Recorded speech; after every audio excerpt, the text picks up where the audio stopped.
जय श्री राम दोस्तों।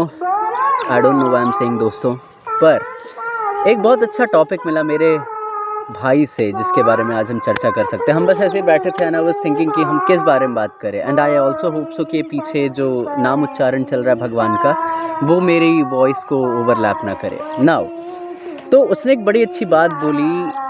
हमारी बात हो रही थी बीवियों से रिलेटेड, क्योंकि उसकी शादी हो चुकी है, राइट। तो हम बाहर आ रहे थे तो उसने बोला कि बीवी चरस कर रही थी, लाइक थोड़ी प्रॉब्लम क्रिएट कर रही थी कि बाहर मत जाओ बाहर मत जाओ।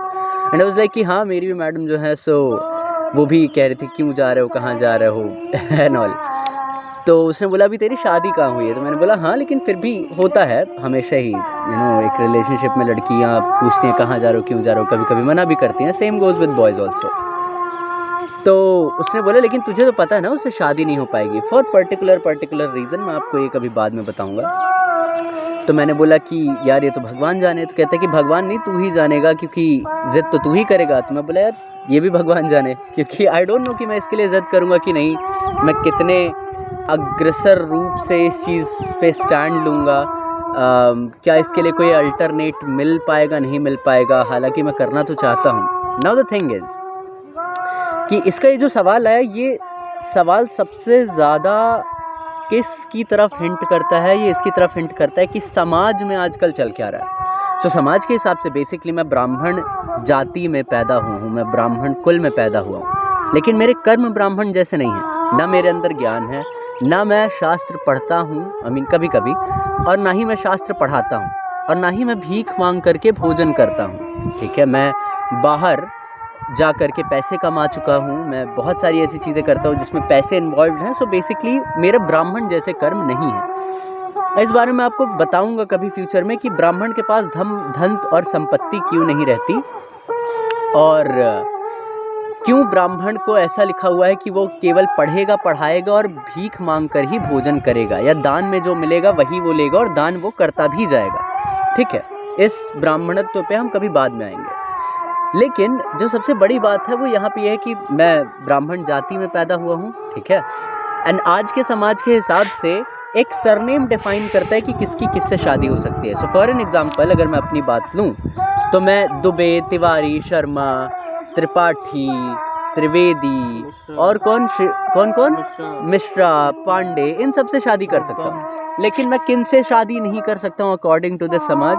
पटेल, गुप्ता, ठाकुर में भी वैसे कुछ अब मानने लगे कि चलो ठाकुर में हो जाएगी, लेकिन नीची जात वालों से कभी मत कराना। एंड ये हुआ क्यों? ये क्या पहले से था? वेल आंसर यस था। तो सबसे बड़ी बात यार था तो फिर गलत था, राइट? नहीं, इसका कारण जो था वो अलग था, इसलिए वो उस समय पे सही था। आज ये कारण कंप्लीटली गलत है। तो पहले का कारण क्या था? सी मैं एक बहुत सिंपल एनालॉजी से आपको समझाता हूँ। ठीक है, सो फॉर एन एग्जाम्पल अगर आप एक बात बताओ, हम एक हाइपोथेटिकल सिचुएशन लेते हैं कि अगर पीटी उषा और मिल्खा सिंह शादी करें और उनका जो लड़का होगा वो किस चीज़ में नेचुरली ज़्यादा बेटर होगा, या कि दो डॉक्टर आपस में शादी करते हैं, या कि दो कोई स्पेसिफिक स्किल्स वाले पर्सन आपस में शादी करते हैं, तो उनका बच्चा किस चीज़ में ज़्यादा बेहतर होगा? राइट, ऑब्वियस सी बात है जिसमें उसके माता पिता होंगे। क्यों? क्योंकि वो डीएनए टू डीएनए पास होता है, जनरेशनल आती है। मेरे पिताजी ड्राइंग किया करते थे, मेरे पिताजी कविताएं वगैरह लिखा करते थे, जनरल राइटिंग किया करते थे, मैं भी आज वो करता हूँ। वो चीज़ें मेरे अंदर नेचुरली आई है, राइट। मेरे दादा परदादा गाया किया करते थे, ढोलक वगैरह बजाते थे, आई डू द सेम। ठीक, नाउ द थिंग इज कि पहले ये जनरेशनली पास होती थी, और पहले कहा जाता था कि ब्राह्मण की ब्राह्मण में शादी करो। क्यों? क्योंकि तब ब्राह्मण केवल जाति में नहीं थे, वो कर्म और गुणों के अनुसार थे। भगवद गीता के 4थे अध्याय में लिखा हुआ है चातुर्वर्ण्यम मया सृष्टम गुण कर्म विभागशः, मतलब कि 4 वर्ण हैं, ब्राह्मण, क्षत्रिय, वैश्य, शूद्र, मया सृष्टम, मैंने बनाए हैं, गुण कर्म विभागशः, गुण और कर्म के आधार पे।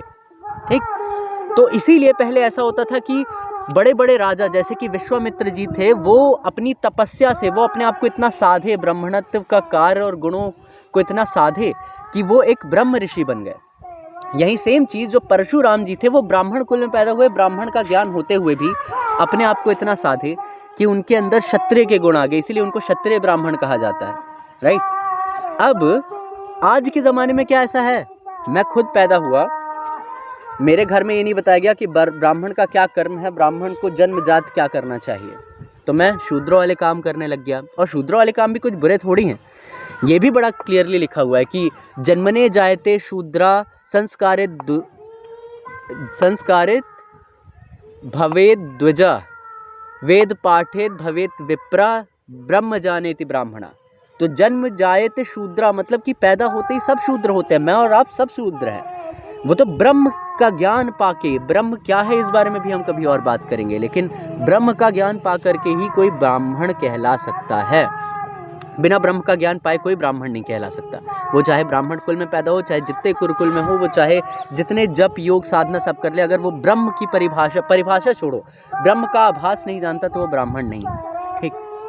नाउ द थिंग इज कि इसलिए लिखा हुआ था कि अगर एक ब्राह्मण गुण वाले व्यक्ति जो कि जाति में भी, जिसके डीएनए में पास होकर के आया है और जिसके अंदर गुण भी वैसे, जो आचरण भी वैसे कर रहा है, जो अच्छी अच्छी चीज़ें कर रहा है, जो कि ब्राह्मणों को लिखा हुआ है, पढ़ रहा है, पढ़ा रहा है, ज्ञान है उसके पास, संतोष कर रहा है हर एक चीज़, ठीक, तो उसकी शादी भी किसी एक ऐसी लड़की से ही कराई जाए जो कि ब्राह्मण कुल में अपने पूर्वजों का डीएनए लेकर के आ रही है, जो कि वेद पाठी थे, जो कि अच्छे कर्म करते आए हैं, पढ़ा रहे हैं, ज्ञान वगैरह है, संतोष है, त्याग है उस लड़की के अंदर, तो उनका जो बाय प्रोडक्ट, जो उनका प्रोडक्ट होगा वो भी, मतलब उनका पुत्र अच्छा होगा।